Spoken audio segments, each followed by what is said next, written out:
عليكم التوفيق والسعادة يديم عليكم التوفيق والسعادة. Right, here we are, a package from Japan, to steal a phrase from Wicked Gamer and Collector. So yeah, I guess, I mean, if you're interested in this hobby at all, you know that it's sometimes very often cheaper to order stuff in from Japan. And it goes without saying, it's also very cheap to get stuff that's broken.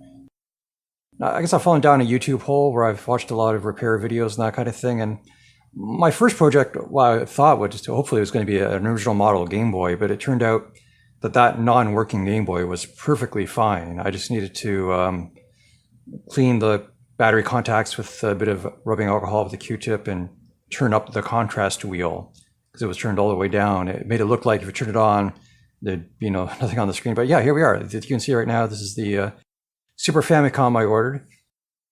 I didn't have a lot of selection. This was the best looking one of the two that were available from this particular seller. And it looked okay. I mean, it looks okay.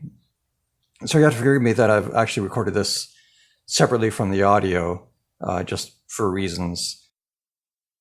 We'll get this open in a minute and we'll see the whole thing.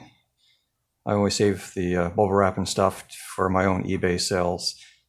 So there was any number of things that I thought could be wrong with it based on what I've read and seen.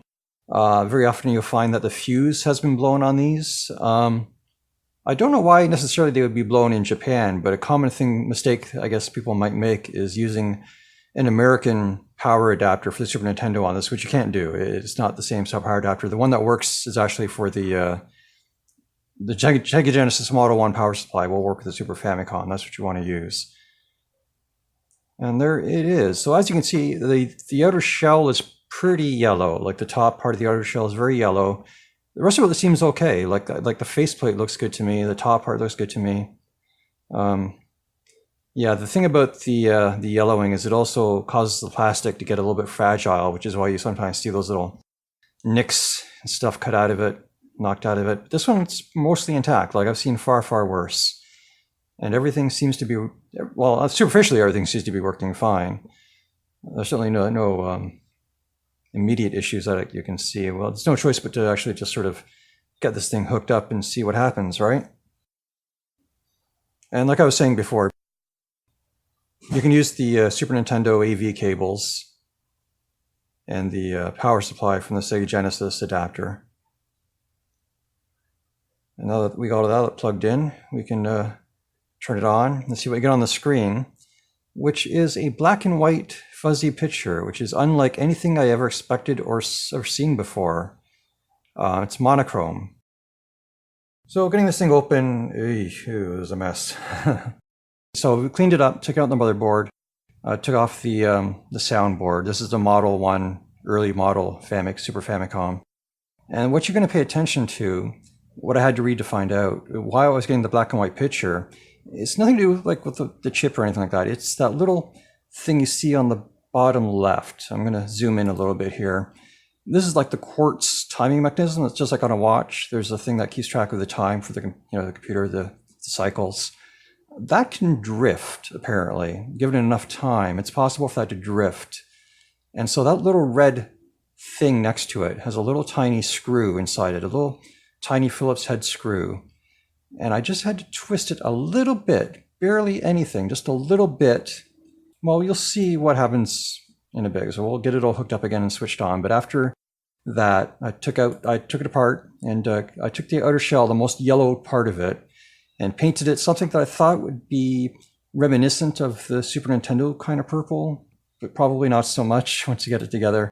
I guess you'll decide for yourself. I like it. I think it looks pretty rad. I don't know if I'm going to paint anything else on it. I think it's pretty good as it is. Although the bottom shell isn't that great either. But anyway, enough said about this. Let's actually hook it up and see if now, having done all this work, it actually does anything. All right, here we are, all hooked up to the CRT in a slightly different spot. And this is, again, $1.50 plus shipping. And there we go. This is not working. Just one twist of a very small screw, and we're officially back in business. That's all there was to it. other than the paint job, which I will 100% stand behind. Let's play a little bit just to make sure the controller works and everything, right?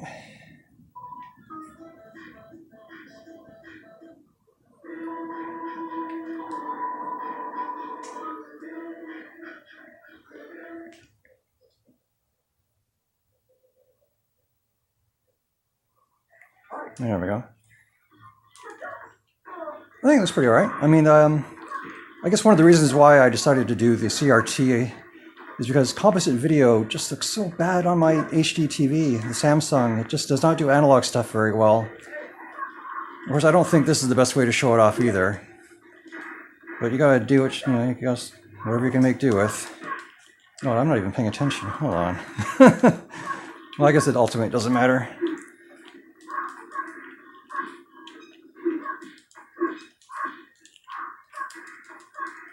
Yeah, so it's cool.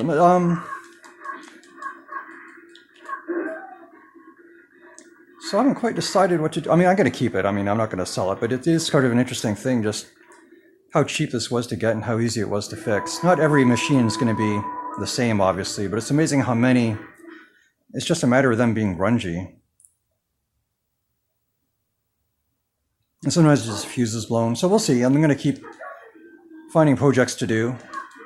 I should have another one coming up, which is a little bit different than this.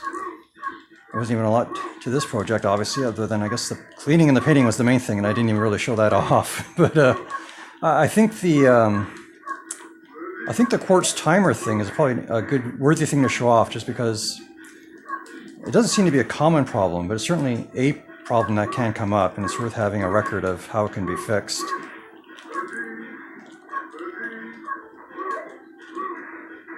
Okay, that's good enough, right?